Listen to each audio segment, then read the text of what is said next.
so we, like Pam and I were talking about it, we had a similar experience where we tried, and we went from 0 to 160 like that. And so I do think that and for me, it's an emotionally charged thing because it's something that has been ongoing for over almost a year. So it's just that constant thing where you don't see the light at the end. There's a pinhole maybe. When he's 21, he's fading out.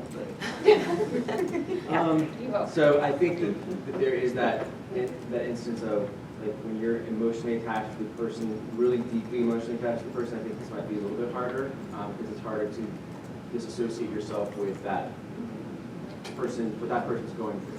Because I think maybe you know too much, and maybe that's part of the states of mind. You just know too much, and you know you can read people's beamers.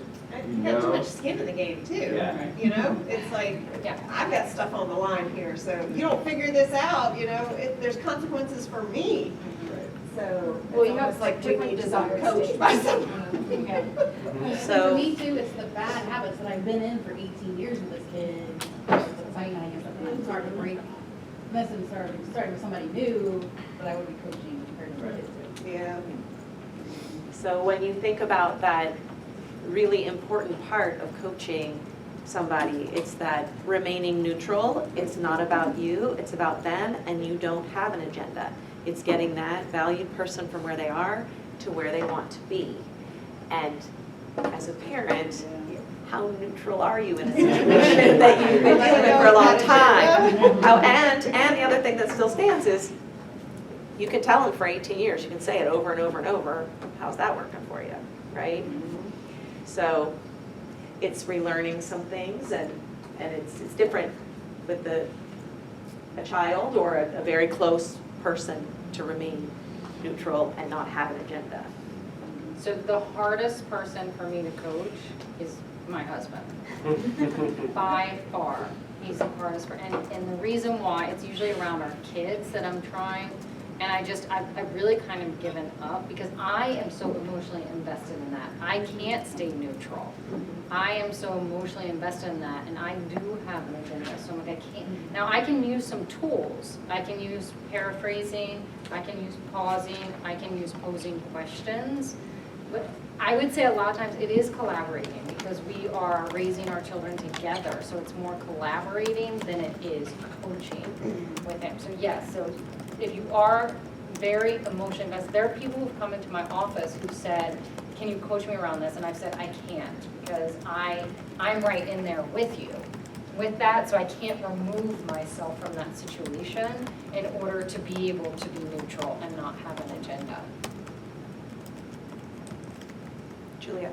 I think my husband really likes that I'm doing this because it's the only time I actually listen to him. Usually it's like, oh, okay.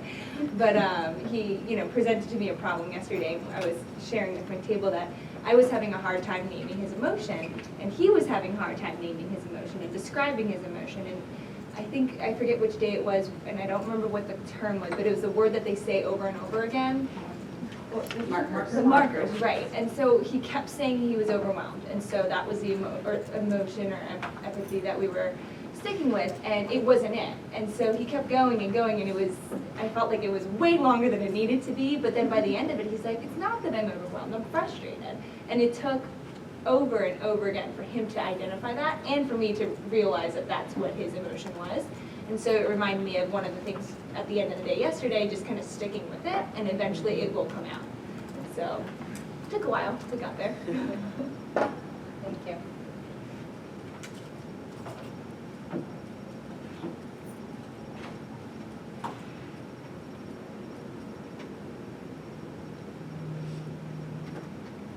So you will have an opportunity to practice again this morning.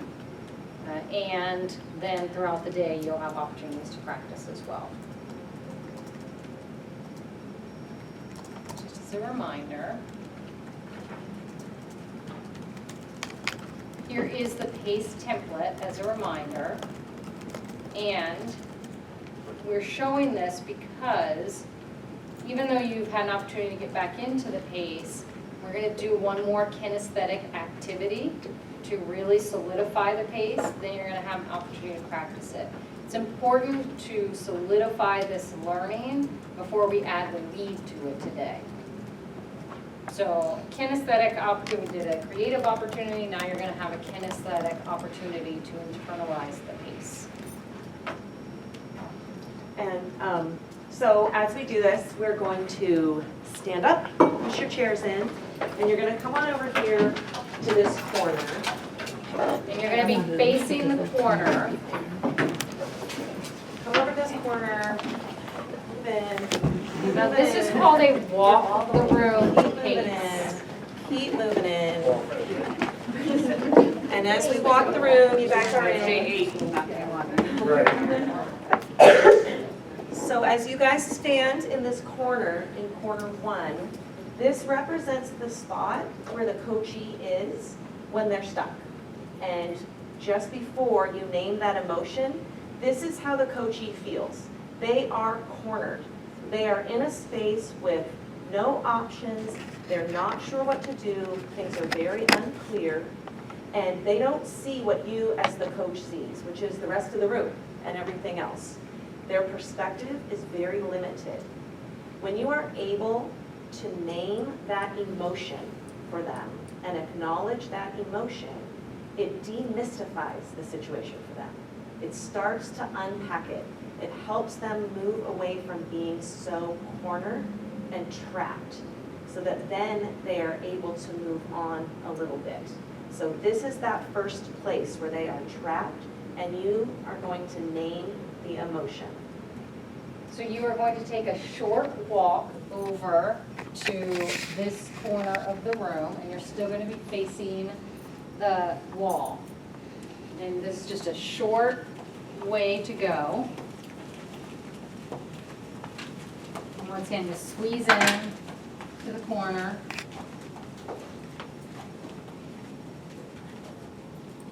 So this is the second part of the existing state.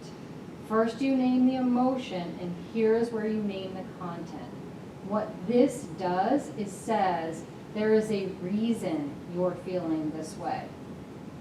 And it's just a short way to say you're feeling some way, and here's an organizing paraphrase to say why you're feeling this way. There's a reason for this. But they're still feeling trapped. They're still here in that existing state. They're still not seeing a lot of options. So this is just honoring what is and the way they feel.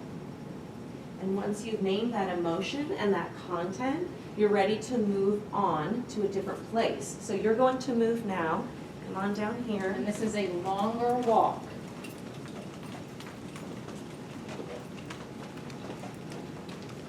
Just stand right here. So now you're You're in gonna this face out. third place. You're going to face this way. And what you notice as you come to this third place, you are in exactly the opposite spot of where you were when they were stuck in the corner, right? Before you named that emotion. Now you're naming this desired state. You're giving them this goal, and they can see so much more. There's room, there's space, they're not trapped. You've named the emotion, and the reason why is the content, and in this third space, you're giving that goal, that desired state, that place of hope of what they could be, have, or feel. And remembering that this goal is going to be brief, it's going to be first party goal, and it's going to be nice and broad. So they're feeling more efficacious here because you've opened up many possibilities for them. And now you're going to take a short walk over here towards the doorway. And once again, you're facing, and you can actually face the doorway. Because now you use that pathway sentence and you're looking for a way to make that happen. And so it's more than just what's here in this room. It's more than just what's in themselves. You are opening it up to many, many possibilities by leading them now to their resources, leading them to those states of mind. Now they're seeing beyond when they were cornered and maybe only one way of doing it or no ways of doing it. Now you are opening up many, many possibilities beyond what they could have ever imagined. So people are feeling, oh, there's a pathway out. There's a pathway to resolve this. There's a pathway to my resources. And I'm feeling a lot better because now I know I can do this. They may not know exactly how yet. They know I'm there, I can do this, I know what I need to do. Or I know even where to start. So now you are going to partner up with somebody and you are going to pace, walk the room, and share with each other each corner what that represents, what that means as you practice the pace in a kinesthetic way. And we'll put the template up there to help you if you need it.